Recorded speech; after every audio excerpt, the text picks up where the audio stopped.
PC political front ఆధ్వర్యంలో 75 సంవత్సరాల భారత రాజ్యాంగం రాజకీయ అంతరాంతరంలో పీసీలు అనేటువంటి ఒక మేధోమథన కార్యక్రమాన్ని నిర్వహించి ఈ 75 ఏళ్ళుగా బీసీలు జరుగుతున్నటువంటి అన్యాయాలపై ఒక థింక్ ట్యాంక్ మీటింగ్ జరగాలని చెప్పి పెద్దలందరూ కూడా భావించి నిర్ణయించడం జరిగింది. ఇది కేవలం మేధోమథనం. అందుకని ఇంపార్టెంట్ ప్రొఫెసర్స్, సాహిత్యవేత్తలు, సామాజికవేత్తలు, వివిధ కుల సంఘాల పెద్దలందరూ కూడా ఈ కార్యక్రమానికి రావడం జరిగింది. ఈ కార్యక్రమం ఆరంభానికి ముందు పురాణాలు మరణించినటువంటి భారత మాజీ ప్రధానమంత్రి డాక్టర్ మన్మోహన్ సింగ్ గారి మరణం పట్ల 2 నిమిషాలు వారికి సంతాప సూచకంగా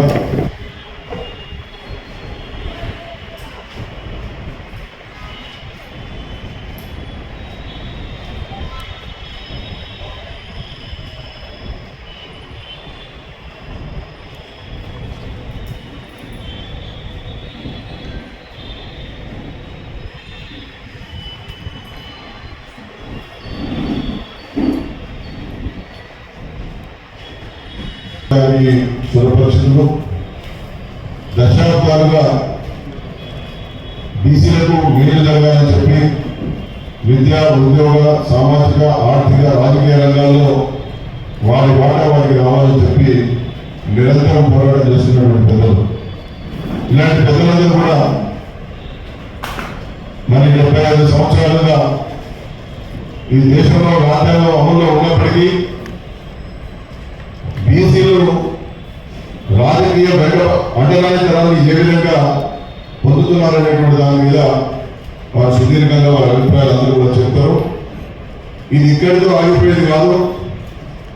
ఇది మేధోమథనంతో ఆరంభమై దశల వారీగా అన్ని జిల్లాలలో కూడా ఇలాంటి కార్యక్రమాలు చేపట్టడం జరుగుతుంది. బీసీలను ముందు సామాజిక సమస్యలను వాటి పరిష్కారానికి జరుగుతున్నటువంటి ఉద్యమాల నుండి రాజ్యాధికారం కైవసం దిశగా ఏ విధంగా కార్యోన్ముఖం చేయాలనేటువంటి దాని మీద చాలా నిబద్ధతగా పెద్దలందరి యొక్క ఆలోచనలను తీసుకొని ముందుకు పోవాలని చెప్పి మేమంతా కూడా అభిప్రాయానికి రావడం జరిగింది. ముఖ్యంగా సిద్ధాంత భావన ప్రచారం. సిద్ధాంత భావన సామాజిక సిద్ధాంతం ఉంటుంది, రాజకీయ సిద్ధాంతం ఉంటుంది. ఇందులో ప్రధానంగా ఆర్థిక, సాంస్కృతిక, సామాజిక సమానత్వాల కోసం పోరాటం చేయడంతో పాటు రాజకీయ సమానత్వం కోసం ఈ దేశంలో ఉన్నటువంటి 75 కోట్ల ప్రజానికి సంబంధించి ఈ రాష్ట్రంలో ఉన్నటువంటి 86% జనాభాకు సంబంధించి ఒక సిద్ధాంత ప్రవచన ప్రచారంతో ముందుకు పోవాలనేటువంటి ఒక లక్ష్యంతో ఈ మేధోమథనంలో అనేకమైనటువంటి నిర్ణయాలు కూడా తీసుకోబోతున్నాం. పెద్దలు సామాజిక తత్వవేత్త, ఆ విధంగానే తెలంగాణ రాష్ట్ర బీసీ కమిషన్ తొలి చైర్మన్గా పనిచేసినటువంటి పెద్దలు సిపిఎస్ రాములు గారు, పెద్దలు ఆచార్య మురళీ మనోహర్ గారు, సమ్మయ్య గారు, రామకృష్ణ గారు, వృత్తిమైనటువంటి ఆచార్య పిఎల్ విశ్వేశ్వరరావు గారు, నరేందర్ గారు, కుమారస్వామి గారు, ఇంకా చాలా మంది, సాయి పటేల్ గారు, పెద్దలందరూ కూడా నర్మద గారు, కళ్యాణ్ గారు, ఆ విధంగానే సెంట్రల్ యూనివర్సిటీ సంబంధించినటువంటి కిరణ్ గారు, నారాయణ గారు, మా వీరప్పన్న శ్రీరామ గారు, పెద్దలందరూ కూడా వచ్చారు. ఇంకా చాలా మంది కూడా వస్తూ ఉన్నారు. ఆ విధంగానే ప్రముఖ అంకల్ గారు, పుల్పాటి శ్రీనివాస్ గారు, దారిలో ఇంకా చాలా మంది ఉన్నారు.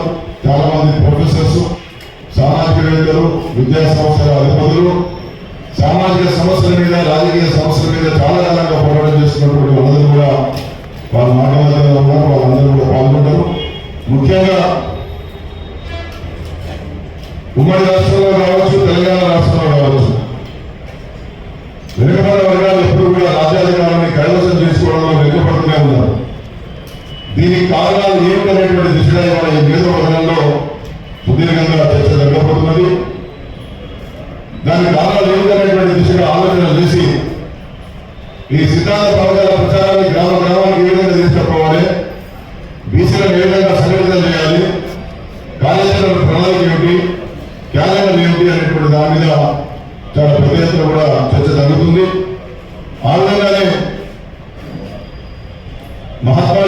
పూలే, సావిత్రిబాయి పూలే, బాబాసాహెబ్ అంబేద్కర్, రామమోహన్ లోహియా, పెరియార్ రామసాహెబ్ నాయకర్, కబీర్ దాస్, రవిశంకరుడు ఇత్యాది మహనీయులందరూ కూడా సమానత కోసం జీవితమంతా కూడా పనిచేశారు. ఆ సమానత సాధన 75 సంవత్సరాల తర్వాత కూడా ఇవాళ అందరికీ అనేటటువంటి పరిస్థితులు లేదు. దీనికి కారణం ఏమిటి? మరి ఇన్ని 70 ఏళ్ళుగా పాలన చేస్తున్నటువంటి వాళ్ళు, పాలకులుగా ఉన్నటువంటి వాళ్ళు మెజారిటీలైనటువంటి ప్రజల యొక్క సమస్యలను పరిష్కరించడంలో, వారి వాటా ప్రకారం వారి అవకాశాలు ఇవ్వడంలో ఎందుకోసం వైఫల్యం చెందాలనేటువంటి దిశ కూడా ఈ యొక్క సభలో మేము పూర్తి స్థాయిలో చర్చించబోతున్నాం.